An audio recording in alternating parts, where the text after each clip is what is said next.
அஸ்ஸலாமு அலைக்கும் வரஹ்மத்துல்லாஹி வபரகாத்துஹு. இஸ்லாத்தில் சஹர் செய்வது பற்றி அறிந்து கொள்வோமா?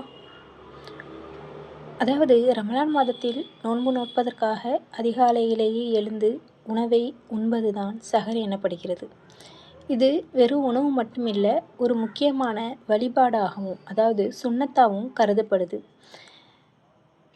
சஹர் நோம்போட பிரார்த்தனை ஆசீர்வாதம் மிக்க அதிகாலை உணவு இஸ்லாமிய கடமைகளில் ஒன்றான நோன்பு ஆன்மீக ரீதியாகவும் உடல் ரீதியாகவும் ஒரு மனிதனை பக்குவப்படுத்துது. அந்த நோன்பிற்கு வலுவூட்டும் ஒரு முக்கிய காரணம் அங்கமாகத்தான் இந்த சஹர் அமையுது. சஹர் என்பதோட பொருள் அதிகாலை நேரத்தை குறிக்கும். அதாவது சூரிய உதயத்திற்கு முன்னால், அதாவது ஃபஜ்ர் தொழுகையின் நேரத்திற்கு முன்பாக நோன்பு நோக்கும் நோக்கத்தில் உண்ணப்படும் உணவே சஹர் எனப்படுகிறது. இந்த சஹர் உணவோட சிறப்பு என்னென்னா, சஹர் உணவை சாப்பிட்றதுனால நபி ஸல்லல்லாஹு அலைஹி வஸல்லம் அவங்களால வலியுறுத்தப்பட்ட ஒரு செயல். இது குறித்து பின்வருமாறு கூறுறாங்க: நீங்கள் சஹர் செய்யுங்கள், நிச்சயமாக சஹர் உணவில் பரக்கத்து அருள்வளம் இருக்கிறது. ஆதாரம் புகாரி.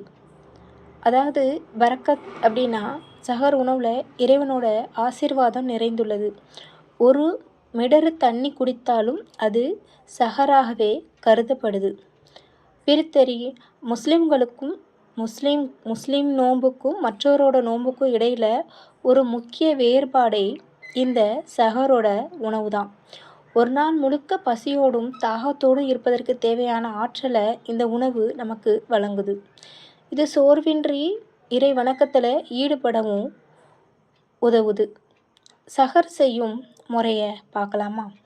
சஹர் உணவை ஃபஜ்ர் நேரத்துக்கு நெருக்கமாக, அதாவது கால தாமதமாக உண்பது சுன்னத்து.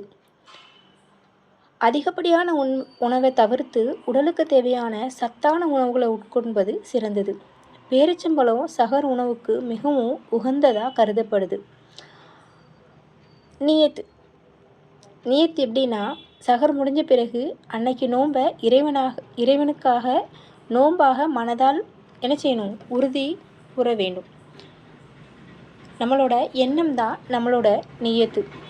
சஹருங்கிறது வெறும் பசியையும் போக்கும் உணவு அல்ல, அது இறைவனோட கட்டளை கீழ்ப்படிந்து செய்யப்படும் ஒரு வணக்கம். அதிகாலையில் எழுந்து சஹர் செய்கிறதன் மூலமாக ஒரு முக்மீனுக்கு, அதாவது நம்பிக்கையாளர்களுக்கு இறைவனோட அருளையும் வானவர்களோட துவாவையும் பிரார்த்தனையும் பெறுகிறாங்க. அதனால் ரமலான் காலங்களில் சஹர் உணவை தவிர்க்காமல் முறையாக கடைப்பிடிப்பது அவசியம். வேறு ஏதாவது ரமலான் தொடர்பாக உங்களுக்கு சந்தேகம் இருந்தால் இன்ஷா அல்லாஹ் கமெண்ட் பாக்ஸில் தெரிவிங்க.